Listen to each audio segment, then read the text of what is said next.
अस्सलाम everyone, welcome back to my channel and welcome to another vlog. मुझे एक second मुझे दुपट्टा सही करने दें जी। तो हम लोगों ने जाना है आज शुजाबाद के लिए। मैंने आप लोगों को कल बताया था कि शुजाबाद जाना है। ये मैंने येलो कलर का सिंपल सा फ्रॉक पहन लिया क्योंकि सफ़र करना है तो आपको नरम से कपड़े पहनने चाहिए। ड्रेस की डिटेलिंग मैं आपको देती हूँ। देखें जी, ये वाला फ़्रॉक मैंने पहन कर जाना है। ये है इस फ़्रॉक की फुल लुक। ये जनरेशन का फ़्रॉक है और ये आई थिंक मैंने सेल में ही आर्टिकल लिया था। इसका गला देखें कितना ज़बरदस्त बना हुआ है। यहाँ पे मरून कपड़ा इन्होंने यूज़ किया है विद दिस वी, और इसके ये थोड़े से ना यहाँ से उतर गए हैं।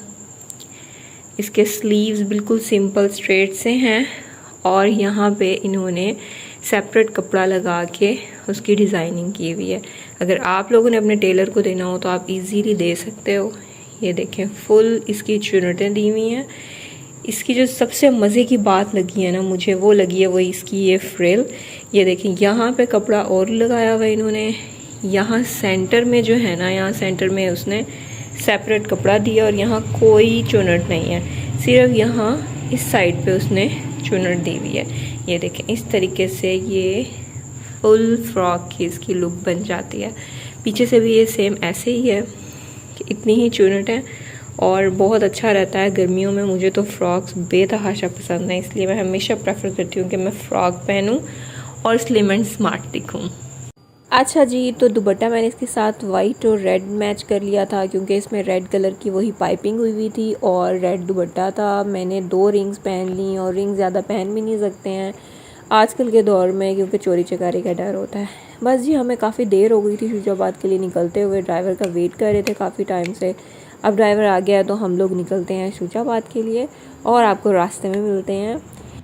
मुझे दिन का सफ़र करना बहुत पसंद है। मेरा दिल करता है कि मैं अगर सफ़र करना हो तो हमेशा दिन का किया जाए क्योंकि फिर सब चीज़ें बड़ी क्लियर सी नज़र आती हैं, बड़े प्यारे व्यूज़ नज़र आते हैं। खैर मुल्तान में ऐसा कुछ व्यू है नहीं देखने के लिए, मगर फिर भी तो जी हम लोग बस रास्ते में हैं और शुजाबाद कोई इतना दूर भी नहीं है, करीब ही है। और ये जो हमारा छोटा काका है ये बहुत एक्साइटेड था जाने के लिए। इसने सफ़र सबसे ज़्यादा इंजॉय किया और जो आगे तो बच्चियाँ बैठी हुई थी वो बेचारी ज़रा डर गई थी क्योंकि बहुत सुनसान रास्ते थे और रतलाम की गलियाँ थीं, तो इस वजह से दोनों काफ़ी डर गई थी कि हमें पीछे बुला लो, हमें बहुत डर लग रहा है आगे काफ़ी। खैर जी, हम जा रहे थे अपनी बहन की तरफ। उसके घर एक छोटा सा नन्हा मुन्ना सा बेबी हुआ है।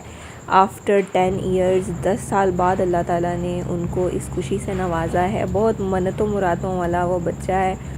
बस जी 8 बजे तक हम लोग पहुंच गए थे। फिर आते ही हम लोगों ने खाना खाया, चाय पी और सो गए। अभी हो रहा है सुबह का टाइम और बच्चे भी सोकर उठे हैं। अभी इन्हें नाश्ता नहीं मिला, जैसे कि इनकी शक्लों से वाज़िया हो रहा है कि बेचारे बड़े थक गए हैं सफ़र करके। खैर मैं ख़ुद भी बहुत थक गई थी, हालांकि इतना सफ़र नहीं है मगर बस थोड़े से रास्ते ऐसे हैं तो इस वजह से ऐसा फ़ील हुआ। तो यहाँ पे जी नाश्ता लग चुका है। हमने रात वाला सालन ही गर्म कर लिया था क्योंकि मुझे रात वाला सालन सुबह नाश्ते में पराठे के साथ खाना बेतहाशा पसंद है। रात को जी हम बहनें बैठकर बातें करती रही हैं काफ़ी लेट नाइट तक क्योंकि मेरी जो बड़ी बाजी है ना उनको होता है कि अब तुम लोग आए हो तो अब तुम लोगों ने सोना नहीं है, बस बातें करते रहो। तो 3 बज गए थे हम लोगों को बातें करते हुए, तो काफ़ी अच्छा टाइम गुजर गया। हालांकि थकावट थी मगर फ़ील ही नहीं हुई। उसके बाद जब बातें करना शुरू की ना, सारी की सारी थकावट उतर गई हमारी। तो ये जो मेरी बहन साथ गई थी ये अब खाना सर्व कर रही थी हमें नाश्ता। और बस जी यही होता है प्यार मोहब्बत बहनों का कि जब हम आपस में मिलते हैं तो काफ़ी बातें निकल आती हैं, काफ़ी बातें करने को होती हैं इधर उधर की। जिन्नों भूतों की तो स्पेशली इन लोगों ने जिन्नों भूतों की बातें की रात को और मुझे सारी रात फिर नींद नहीं आई कि सारी रात मुझे नींद आई हो। मैं बेचारी इतना डर गई, मैं इन लोगों को कह रही थी तुम लोगों ने ज़रूरी ऐसी बातें करनी थी। मुझे तो सारी रात नींद ही नहीं आई। मुझे ऐसा लगे विंडो में से कोई देख रहा है, बाथरूम से कोई निकल आएगा, यहाँ से कोई आ रहा है। अल्लाह अल्लाह करके सारी रात मैंने गुजारी है जाकर। और फिर जब सुबह की फजर की अज़ानें हुई हैं फिर मैंने नमाज़ पढ़ के फिर मैं सोई हूँ। खैर जी वहाँ पे 1 नाइट हमने सिर्फ स्टे किया था, एक दिन के लिए आई थिंक। हाँ, हम लोग एक दिन के लिए रुके थे और फिर अगले ही दिन हम लोग वापस आ गए थे। ये जी हमारा वापसी का सफ़र है और देखें यही सफ़र हमारा रात का था। और रात को ये रतलाम की गलियाँ बनी हुई थी और बिल्कुल सुनसान सी थी कि बच्चे भी डर गए थे कि मम्मा हमें पीछे बुला लो, ये क्या हो गया। मगर देखें दिन के टाइम कितनी अच्छी लग रही है ना, साफ़ सुथरी रोड्स, ग्रीनरी, व्यूज़, सब कुछ बहुत ज़बरदस्त लगता है ना। रात के टाइम थोड़ा ना सन्नाटा होता है और सुनसान सुनसान चीज़ें होती हैं, तो अच्छे भले बंदे को भी डर लग जाता है। खैर हम लोग सुबह के टाइम निकले थे और 4-5 बजे पहुंच गए थे। बस जी हम लोग फिर घर पहुंच गए और एज़ यूजुअल सफ़र के बाद चाय ना हो ऐसा कैसे हो सकता है। हमने चाय पी और फिर मैं अपने घर आ गई। इसी के साथ अल्लाह हाफिज़।